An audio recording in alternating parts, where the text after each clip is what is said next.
Can we just admit that the Katt Williams interview was really about theft?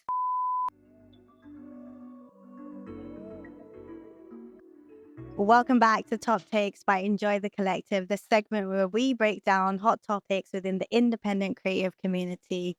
I'm Marseille, a proud independent creative and design educator, and today's top take is the viral Katt Williams interview. I am so tired of creatives not being credited for their work and other people stealing their work and taking credit for it. And do you know who else is tired? Katt Williams. In a recent viral interview, Katt Williams sat down to set the record straight on a number of comedians who either flat out stole his work or tried to take credit for it. And not only that, Mr. Williams was also pressed for the other creatives too. Some of you could never, and it shows. Now, I'm not going to sit here and break down the whole interview because, beloved, it is worth a watch, all 2 hours and 46 minutes of it. Instead, I'm going to highlight the top lessons that I took away from this interview so you don't have to.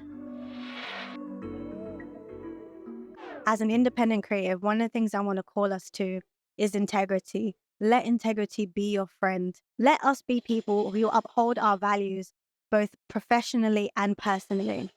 In the interview, one of the things that really stood out to me was the fact that even though he was talking about really personal issues that were close to his heart, people were stealing his work and his ideas and passing it off as their own, for goodness sake. He kept it cool, calm, collected. He presented the information factually without slander or hate. Instead, he chose to stand on the truth and the truth alone. And I commend him for that, and I encourage us to do the same. Don't let someone's distasteful behavior change your character. Let your work and character speak for themselves. Upholding transparency and truth in all of your personal and professional dealings. That way you have left behind you a legacy of credibility that nobody can come and slander you without there being evidence of your character. Second takeaway, I would say, is having receipts. This is a lot easier in a digital age. I feel like us sharing our work and posting our work, although leaves us kind of vulnerable to people being able to take it, be inspired by it, it also leaves a paper trail that is time-stamped and documented of when you created it or how you created it. In a digital age, documentation is key. And not only is it key, it's actually really easy. In the interview, you can see that Katt Williams spoke about a joke that he had curated, I think in 2018, I believe, on national television. 2 years later, another comedian performed the same joke with slight minor adjustments, but it so evidently was influenced by Katt Williams. Not only that, but that comedian was actually in the audience when Katt performed the original joke. The fact that his work was already on television 2 years prior gives credence to his claim that his joke was stolen because it's already been well documented. Creatives, please make sure that you are documenting, safeguarding, and keeping a trail of all of your work and your processes. For some of you out there, the comedians that Katt spoke about are more well known to you than who he actually is. So whether it's Cedric the Entertainer or Steve Harvey or Ricky Smiley and the list goes on, you may not be as familiar with Katt Williams' work, but for those who know, he is still one of the most notorious and one of the most successful comedians of all time. Regardless of their perceived power or success or influence, Katt was ready to stand on business and talk the truth.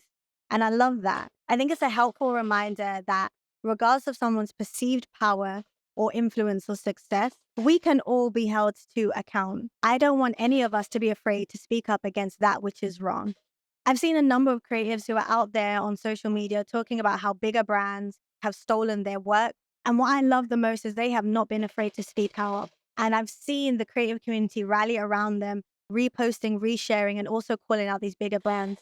Let us do this with wisdom and knowing when to speak out and how to protect ourselves so that our voices are heard and not discredited. And that we also get the result that we're looking for, which is justice. May we gather together and stand firmly in our convictions, not allowing those with perceived power or influence to intimidate us. A lot of us are talking about standing on business, and I love that for us. But one of the things I really want us to do is focus on our business. In the midst of adversity, challenges, and chaos, let it not distract us from our purpose and our creative endeavors. It's so easy to be distracted by the betrayal or the lies of others that it throws us off our game. Our narrative can so easily change to becoming one of victim or one that is defined by what others have done to us. And I don't want that to be the case for any of us. Let us focus on our business. Yes, people are doing things to the left and right of us, but let us keep focusing forward and focus on what it is that we are here to do. The thing that makes me laugh is in the midst of these comedians going on Club Shay Shay to talk about, their jokes and their success and this and that and claiming some of the work that Katt had done, he was all the while at home sitting and watching, just counting down the time till it was his time to speak up. He still toured, he still focused on business, he took care of them kids. And when it was the right time, then he spoke up. But never was he distracted or deterred by the lies and hate of others.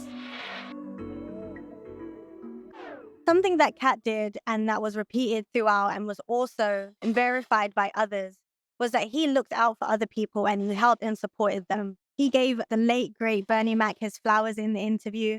Boosie came and spoke about how Katt Williams gave him money, a significant amount of money, just as he had come out of jail. As a certified incredible comedian, he came alongside Nick Cannon to support him with Wild 'N Out. Not only that, he was careful to shout out the up-and-coming comics that are entering the industry today. My advice to us as creatives, in a world full of haters, be a Katt Williams. Finally, the most viral meme from that interview: have no allegiance with losers. And I'm going to amend that to having no allegiance with losers or evil or bad mind people. Just people who are hell bent on bringing others down. Like, I don't want that for you.